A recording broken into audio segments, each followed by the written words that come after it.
What if the worst prison in your life isn't a place at all, but a thought you've never questioned? A thought so familiar you call it me. And here's the unsettling part. The ancient Greeks believed most people walk around like that every day, free on the outside, chained on the inside, defending the very beliefs that quietly ruin them. Pause. Picture this like a scene from a movie. It's early morning in Athens. The streets are dusty, the air is warm, and somewhere in the crowd there's an older man with no fancy clothes, no title, no microphone, yet everyone keeps stopping when he talks. Socrates doesn't sell anything. He doesn't promise a shortcut to success. He just asks questions that feel like someone turning on a bright light inside your skull, and people hate him for it, because clarity can sting. Socrates' philosophy begins with a simple, almost dangerous idea. You might be wrong about the things you're most sure about. What is success, really? What is love? What is strength? He'd listen to someone brag about being wise, and then gently corner them with questions until they realized they'd built their whole life on a shaky definition. That's why his most famous line still hits like a slap. The unexamined life is not worth living. Not because life has no value, but because living on autopilot is a kind of slow disappearance. Pause. Be honest. How many of your thoughts today are actually yours? The fear that you're behind in life, the need to prove yourself, the habit of scrolling when you're anxious, the quiet belief that if you finally get that job, that body, that relationship, then you'll feel whole. What if those are just inherited stories you never cross-examined? And if you enjoy exploring timeless ideas from ancient wisdom, subscribe and hit the bell. Because what we're doing here isn't memorizing history, it's taking Greek wisdom and stress testing it against real life. Pause.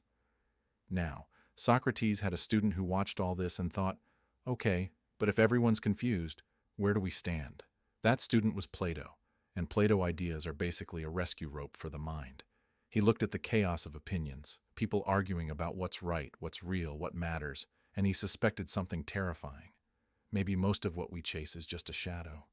Plato tells a story that feels like science fiction even now, the allegory of the cave. Imagine people chained in a cave, staring at a wall. Behind them, a fire throws shadows, blurry shapes. The prisoners think the shadows are reality because it's all they've ever seen. Then one person breaks free, walks out, and sees the real world for the first time. The sun hurts his eyes. Everything looks too sharp, too bright, but it's real. And when he goes back to tell the others, they don't cheer. They get angry. They'd rather protect the familiar shadow than face the hard truth. Pause. Doesn't that sound like modern life? The way we can mistake likes for love, busyness for purpose, being wanted for being known. The way we stare at our wall, our feed, our deadlines, our comparisons, and call it reality. What shadows are you chasing right now? And what would it cost to turn around? But here's where Aristotle walks in, like the friend who says, okay, great, but what do I do on Tuesday? Aristotle wasn't satisfied with floating in big theories. He wanted a practical map for the good life, not a perfect life, a human life. He believed happiness isn't a mood you catch, like a cold. It's something you build through practice. He called it virtue, but not in a preachy way. More like training, like going to the gym, but for your character. If you want confidence, you don't wait until you feel confident. You do brave things in small doses until bravery becomes part of you. If you want to be calmer, you don't pray for a different personality. You practice patience in tiny moments, in traffic, in awkward conversations, in disagreements where you want to win. Aristotle would say, you become what you repeatedly do. So the question becomes, what are you repeatedly doing? And is it shaping you into someone you actually respect? Pause. Now, somewhere else in Greece, not in the spotlight, another voice offers a different kind of relief. Epicurus gets misunderstood today like he was just the guy yelling, eat, drink, party. But Epicurus was almost the opposite. He studied anxiety the way a mechanic studies a strange engine noise. He noticed how people torture themselves, wanting more, fearing loss, panicking about the future, chasing status that never tastes as good as it looked on the menu. Epicurus had this calm, rebellious message. Happiness might be simpler than you think. Not empty pleasure, but deep peace, the kind you feel when you're safe, surrounded by real friends, enjoying ordinary things without fear. He believed many of our desires are like a hole in a bucket. The more you pour in, the thirstier you get. So he asked, which desires are natural and necessary, and which ones are just noise? Pause. Think about it. How many things do you want because you truly need them? And how many because you're scared of being overlooked? How many purchases are really purchases? And how many are emotional bandages? Then, as empires rose and uncertainty became a daily companion, the Stoics arrived like a steady hand on your shoulder. Stoic philosophy doesn't promise you'll control life. It teaches you you won't. And that's not depressing. It's freeing. Because the Stoics draw a sharp line. Some things are up to you, and most things aren't. Your effort is yours. Your choices are yours. Your values are yours. But the outcome, the timing, other people's opinions, the random chaos of the day, not yours. Pause. Epictetus, once a slave, which makes his confidence even more powerful, said, "It's not things that upset us, but our judgments about things."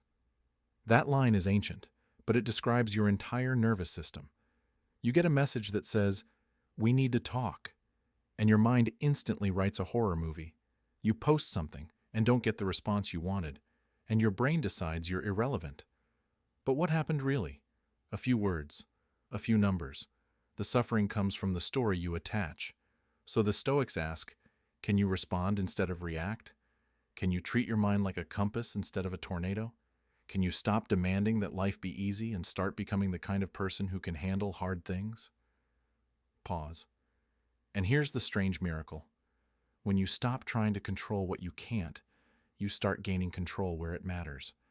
You become calmer at work because you focus on the craft, not the applause. You become better in relationships because you stop trying to manage someone else's feelings and start managing your own honesty. You become less anxious because you stop negotiating with the future. You show up today. This is why ancient Greek philosophy isn't dusty. It's painfully alive. Socrates hands you the mirror and says, "Are you sure?" Plato points to the shadows and whispers, "Turn around." Aristotle gives you the training plan and says, "Practice." Epicurus sits you down and says, "You can breathe. You don't need all that." The Stoics stand beside you in the storm and say, "Steady. Choose what's yours." Pause. So let me ask you right now, like Socrates would, what's one belief you've been living by that you've never tested? What's one desire that's been bossing you around? What's one fear that feels like fate, but is really just a thought you keep rehearsing? And if you disagree with any of this, or if one idea hit you a little too close to home, tell me in the comments, because philosophy was never meant to be a lecture. It was meant to be a conversation. Pause. The good life, according to Greek wisdom, isn't a life where nothing hurts. It's a life where you don't abandon yourself when life gets hard. It's a life guided by reason, shaped by virtue, softened by simple joys, and strengthened by the courage to face what you can't control. Pause.